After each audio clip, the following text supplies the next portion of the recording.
আরে বুড়ো দুরা ভাই একটা মাছ বাড়ি দিতে। আরে ভাই সব শেষ কামা গাইয়ে তুইছে হাতে গনে ছুটছে ভাই গাড়ি নিচে করছে এ এনে একটু জায়গা ছাড়ো ভাই রে নিচে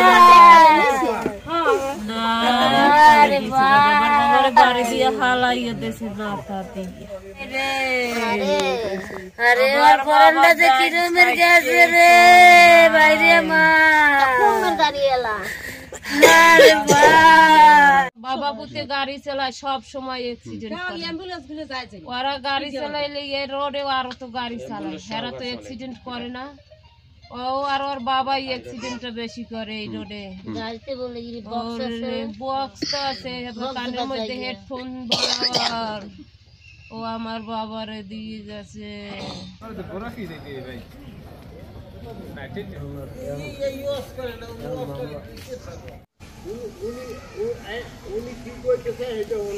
কি মিশে গেছে?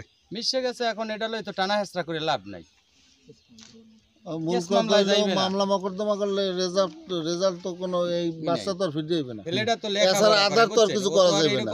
ঘটনা ওই বাচ্চা ছেলে তো আর ফিরে যাবে না, অ্যাক্সিডেন্টের কোনো গাড়ি কিছু চালাইতে ফিরে তাহলে যাবে একটা না। কথা আছে যে ও গাড়ি চালায়, ও তো আর গাড়ি চালায় না, ও তো বাহির গাড়ি। আর এই মামলা মকদ্দমা কোর্ট কাছারিতে করলে বিশেষ ছেলে রেফা মেম্বার আছে, বর্তমান চেয়ারম্যান আছে শহীদুল ইসলাম, তারপরে খান আছে, মিজাম খান আছে, তসলিম খান ছিল।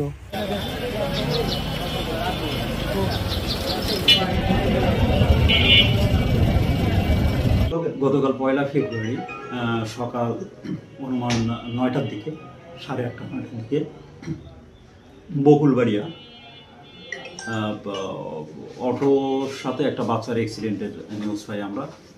বাচ্চাটার নাম হচ্ছে দিগন্ত, বয়স 3 বছর, এবং যে অটো ড্রাইভ করছে সে ছেলেটার নাম হচ্ছে টাইম, তার বয়স হচ্ছে 13 বছর।